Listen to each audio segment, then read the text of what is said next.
dulu. Nanti catat ya. Oke, jadi sebelum kita mulai pembelajaran hari ini, langkah baiknya kita berdoa. Kita kasih siapa? Yohanes. Yohanes boleh maju ke depan gitu aja. Maju aja, Pak. Video. Sudah membuat pelajaran kita pada ini. Kita berdoa menurut pertama yang masing-masing doa yang besar. Materi kita hari ini yaitu mengenai ekspor dan impor. Anak-anak itu di sini ada yang mengerti nggak sih apa itu ekspor dan impor? Ada Bu. Ada Bu. Daris, apa Daris? Ya, jadi kalau ekspor itu menjual produk ke luar negeri. Tapi kalau impor itu biasanya kegiatan antar dua negara atau lebih yang melakukan kegiatan pembelian produk atau pembelian barang dari luar negeri yang dimasukkan ke dalam negeri. Ya betul sekali. Beri suaranya pada Daris. Oke, jadi betul ya. Ekspor itu dimana kita menjual barang ke luar negeri. Berikut ada kegiatan ekspor dan impor beserta uang lingkupnya. Ekspor adalah kegiatan di mana barang materi berikutnya yaitu ada kegiatan ekspor dan impor beserta uang lingkupnya. Jadi ruang lingkup ekspor sendiri itu meliputi produk yang diekspor, kebijakan perdagangan internasional. Produk yang diekspor itu apa sih Bu? Jadi kalau kita mau ekspor barang ke luar negeri itu kan pastinya harus ada produk ya, harus ada jasa yang bakalan kita ekspor ke luar negeri. Kalau nggak ada ya bisa mengekspornya gitu. Yang lanjut yang kedua ada sumber daya manusia dan infrastruktur. Jadi tentunya kalau kita mau ekspor barang ke luar negeri itu harus ada infrastrukturnya, harus ada alat-alatnya kan kayak pesawat, kapal. Terus tentunya juga harus ada manusianya, harus ada orang yang bekerja gitu untuk mengekspor ke luar negeri. Nah, yang ketiga peraturan dan kebijakan perdagangan internasional. Nah tentunya kalau kita mau ekspor atau mengimpor barang itu ada peraturan, ada regulasinya untuk mengekspor barang. Kalau nggak ada regulasinya, di sana bisa kena tahan, bisa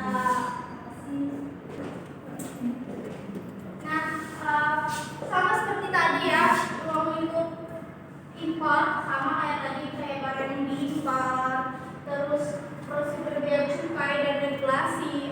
Prosedur bea cukai itu kayak kita harus membayar atau kita harus lapor dulu ke kantor bea cukai untuk mendaftarkan produk kita ke luar negeri biar bisa diterima, biar tidak ditahan di kantor bea cukai di sana. Lalu sama kayak tadi ya, kebijakan perdagangan internasional kayak regulasinya, peraturan-peraturannya yang dikeluarkan dari materi berikutnya yaitu dokumen kegiatan ekspor dan impor. Tentunya kalau kita ingin melakukan suatu kegiatan ekspor, pasti kita harus memerlukan beberapa dokumen, beberapa persyaratan untuk mengekspor barang ke luar negeri. Yang pertama ada invoice atau faktur perdagangan. Jadi bikinnya tuh kayak gini ya. Kalau misalnya ibu bilang cik, kalian tutup 2 kali. Terus kalau ibu bilang kalian tutup paha 2 kali. Jadi cik tutup gitu. Wah, baru. Oke, jadi beri dulu. Oke.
hampir sama ya kayak dokumen ekspor tadi gitu. Coba ibu mau kalian baca dokumen-dokumen apa saja yang ya. Jadi yang selanjutnya yaitu dokumen impor. Jadi hampir sama kayak dokumen ekspor tadi ya. Itu langsung impor barang.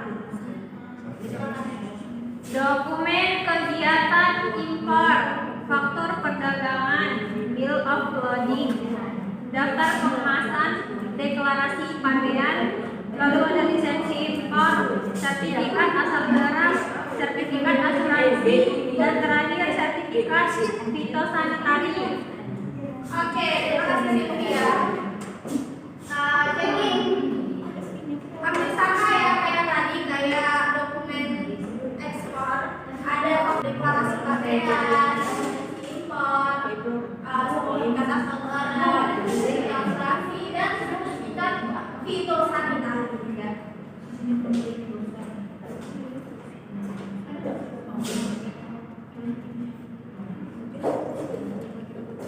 Lalu yang selanjutnya ada prosedur kegiatan ekspor dan impor. Nah, yang pertama ada tentunya jika kita ingin mengekspor barang ke luar negeri harus melalui prosedur kan, harus melalui regulasi. Ya, Bu.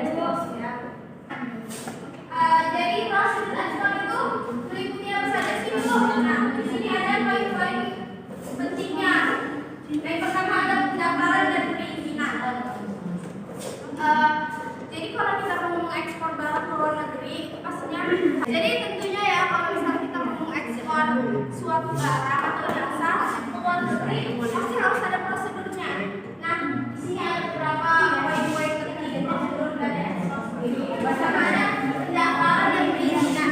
Nah, tentunya kalau misalnya kita mau mengekspor barang ke luar negeri, harus ada prosedur atau surat izinnya dari kantor pusat di dalam negeri. Yang kedua ada persiapan dalam negeri. Yang kedua ada persiapan dokumen.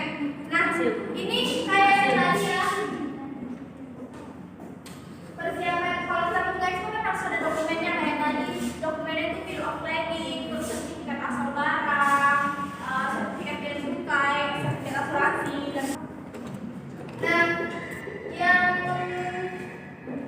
poin berikutnya ada pengurusan TED, lalu pembayaran bea cukai. Nah, kalau kita mau ekspor barang ke luar negeri itu kita harus membayar bea cukai barang yang mau kita ekspor ke luar negeri itu harus melalui tahap tersebut.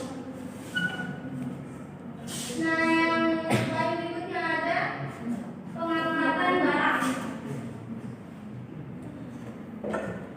Lalu ada serah terima barang. Udah berapa menit ya? Jadi selanjutnya ada prosedur impor.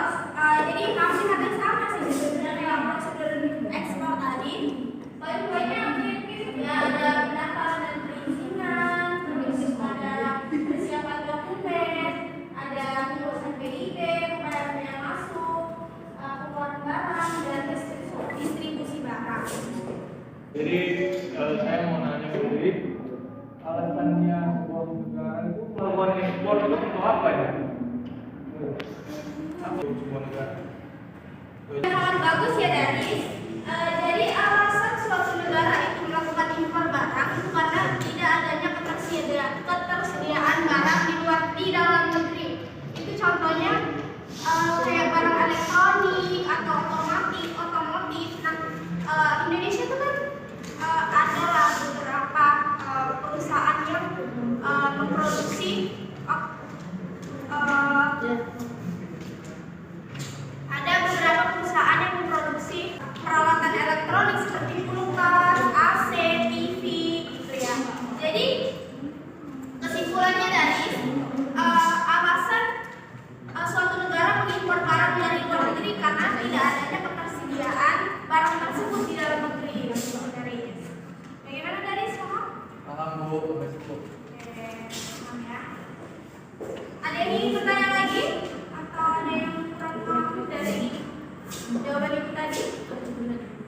Ada.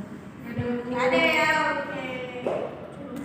Oke, jadi di sini ibu mau kasih studi case sama kalian itu mengenai prosedur ekspor dan impor.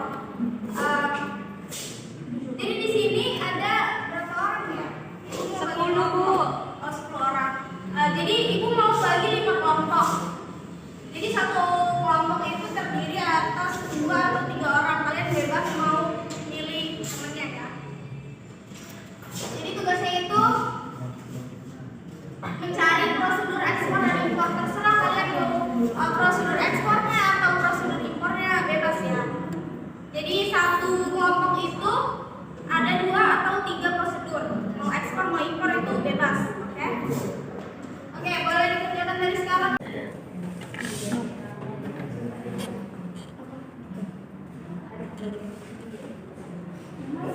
Baik, saya dari perwakilan kelompok 1 akan presentasikan hasil diskusi kami terkait dengan tugas yang diberikan oleh Ibu Anissa, prosedur kegiatan ekspor. Nah, yang pertama itu ada Bacain aja. persiapan dokumen ekspor, yang dimana di sini itu ada surat pemberian ekspor barang, lalu faktor komersial, surat jalan, dan packing list. Nah, yang kedua itu ada pendaftaran ke bea cukai. Jadi masing-masing barang yang mau kita ekspor itu harus kita daftarkan ke bea cukai. Sekian pemaparan dari saya kembalikan kepada Ibu Anissa. Baik, terima kasih.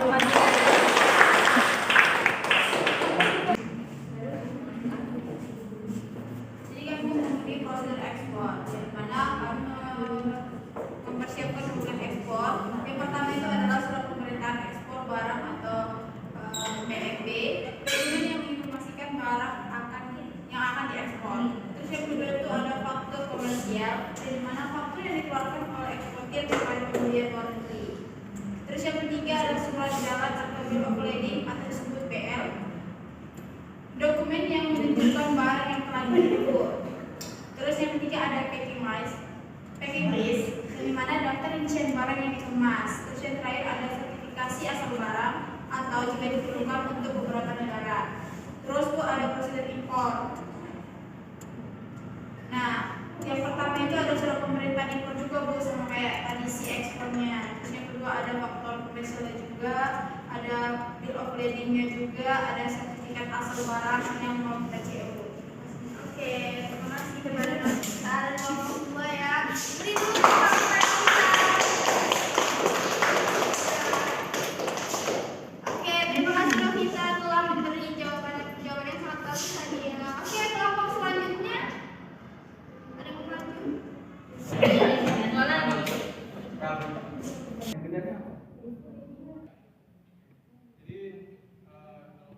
Impor tuh yang pertama ada persiapan dokumen impor tuh. Jadi dalam persiapan dokumen impor tuh ada 3 hal. Pertama ada breakdown impor barang atau disebut PIB, kemudian ada faktor komersial, kemudian ada bill of lading atau biasa disebut PL atau juga disebut RWP. Nah yang kedua itu ada pendaftaran ke bea cukainya. Jadi pendaftaran barang yang akan diimpor dilakukan di bea cukai Indonesia dengan melakukan dokumen. Yang ketiga, langkah berikutnya ada pembayaran pajak dan bea masuk.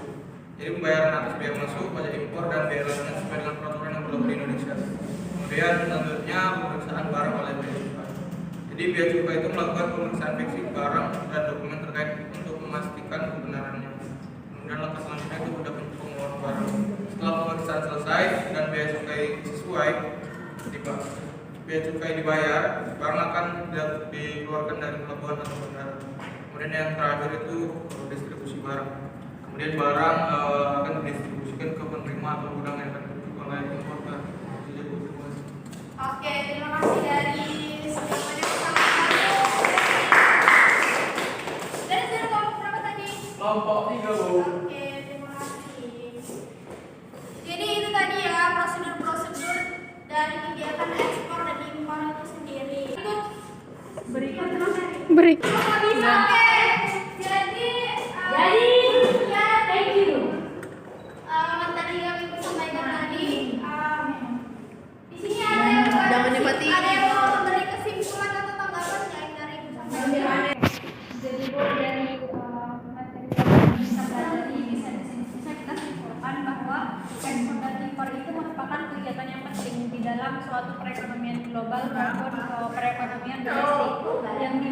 ekspor ini merupakan kegiatan menjual produk dan layanan ke luar negeri, sedangkan impor sendiri itu adalah kegiatan membeli produk atau suatu layanan dari luar negeri ke dalam negeri.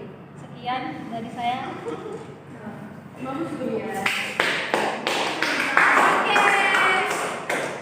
Jawabannya sangat bagus ya. Silvia, beri dulu tepuk tangannya.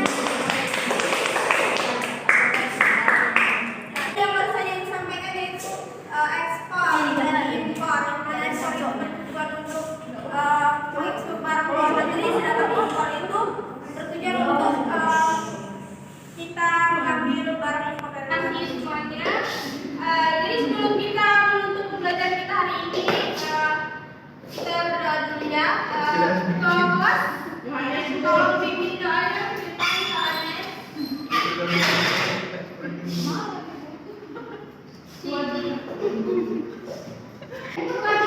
Mengakhiri ya tadi, mengakhiri mari kita berdoa menurut cara agama kita masing-masing. Berdoa dimulai. Selesai. Terima kasih. Ya Bu. Baiklah, sekian dan terima kasih. Kita bertemu di depannya.